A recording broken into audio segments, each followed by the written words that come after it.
le cadre de la discussion générale et sans vouloir jouer les prolongations de la motion préjudicielle.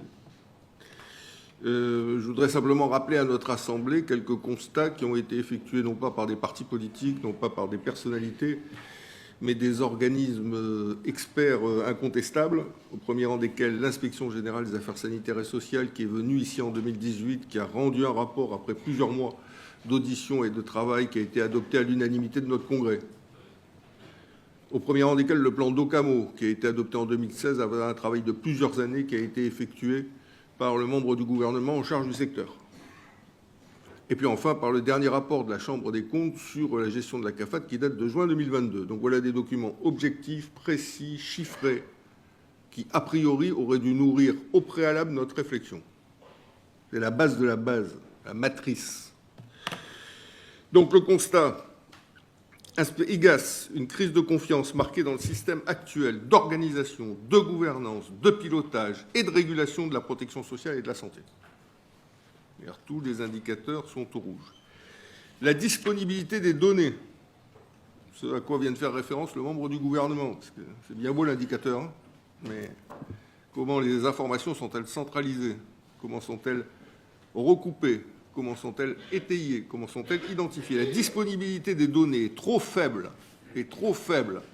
pour asseoir solidement un processus de décision. Enfin, ça ne va pas nous gêner aujourd'hui, on a assis notre processus de décision, on va y aller, hein, parce que probablement que nous sommes beaucoup plus intelligents que les trois organismes que j'ai déjà précités. Les systèmes d'information, CAFAT, CHGB, etc., ne sont pas assez performants et surtout ne sont pas interopérables. La fonction de régulation des acteurs de la santé, toujours l'IGAS, est trop faible, alors que l'offre de soins est désormais diversifiée, de haut niveau et coûteuse. Coûteuse. Et ce n'est pas fini, nous a indiqué le membre du gouvernement chargé du secteur. La régulation est dispersée, sans rationalité, entre de nombreux acteurs, congrès, gouvernement, provinces, DAS, comité d'organisation sanitaire et sociale, CAFAT, et mal organisée. La régulation est incomplète, pas toujours correctement outillée, absence d'objectifs de maîtrise des dépenses de santé. Juste, il manquait un petit outil, quoi. Un petit détail, il nous a échappé. Elle ne débouche pas sur des décisions toujours pertinentes et politise trop et inutilement les sujets. Chambre des comptes, les systèmes d'information qui répondent aux fonctions de base de la CAFAT, tels que le recouvrement, le contrôle du recouvrement et le versement des prestations, sont basés sur des technologies vieillissantes qui cristallisent et figent l'organisation. Chambre des comptes, le contrôle médical de la CAFAT ne comporte ni objectifs chiffrés, ni indicateurs, ni maîtrise des dépenses. Les axes relatifs à l'accompagnement des professionnels de santé et à la lutte contre la fraude ne sont pas chiffrés. Les actions du programme ne comportent pas d'indicateurs de suivi mesurables et opérationnels. L'envoi d'une mise en demeure qui constitue la première action de recouvrement est chez nous de 44 jours en 2021. C'est 7 jours à l'URSSAF Île-de-France. On court modérément après l'argent. Et puis enfin, cerise sur le gâteau, il faut bien sûr instituer une nouvelle gouvernance, on l'a dit, une autorité indépendante de régulation, on l'a dit. Il nous faut changer le statut de la Caisse, la structuration financière de sa gestion, modifier la gouvernance de la Caisse, revoir le rôle de la Caisse, créer une commission des comptes de la protection sociale. Dernière chose, y a-t-il une convention passée avec l'exécutif de la Nouvelle-Calédonie qui permette aux outils de leur fixer des objectifs? Il était dit, la CAFAT a adopté des objectifs pluriannuels, en toute autonomie. En toute autonomie. La loi de 2002, pourtant, qui a été citée à 2 ou 3 reprises là, sur le RAM, dispose que le gouvernement, je cite, exerce sur la Caisse un contrôle destiné à évaluer l'efficacité de son action et à mesurer ses résultats au regard des objectifs fixés. Cette disposition, nous dit la Chambre des comptes, est rendue pour l'essentiel inopérante. Donc on a un système en live, intégral. Et nous, qu'est-ce qu'on fait? Ça, ça c'est formidable quand même. On est bête de ne pas y avoir y pensé avant, finalement.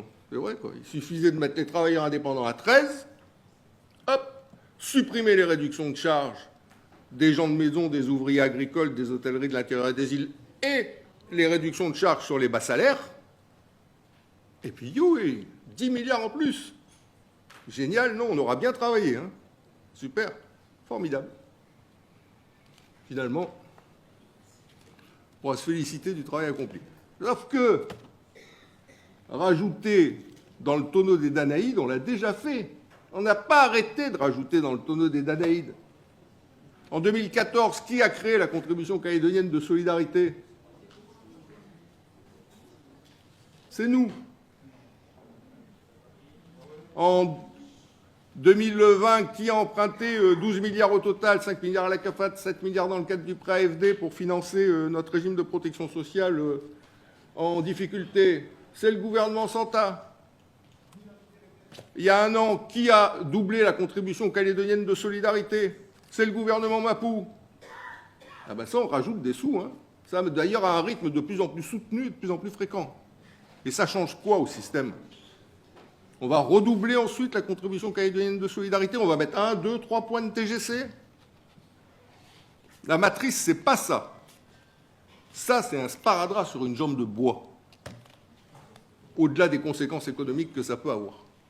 Donc c'est un prisme purement comptable à un problème qui est un problème structurel et organisationnel de notre dispositif de santé et de protection sociale dans notre pays. Donc c'est pour ça que nous y sommes défavorables. Ça ne veut pas dire qu'à la sortie, il ne faut pas des recettes supplémentaires pour permettre à notre système d'être équilibré. Ça veut dire qu'il faut mettre les choses dans l'ordre. Et l'ordre, c'est commencer par la gouvernance, l'ordre, c'est commencer par la réduction des dépenses, et l'ordre, c'est d'enchaîner ensuite avec une éventuelle augmentation des recettes en échangeant sur les différentes possibilités qui s'offrent à nous dans ce cadre-là. Donc voilà, dans le cadre de cette discussion générale, Monsieur le Président, les éléments que je souhaitais apporter à la réflexion des conseillers. Merci.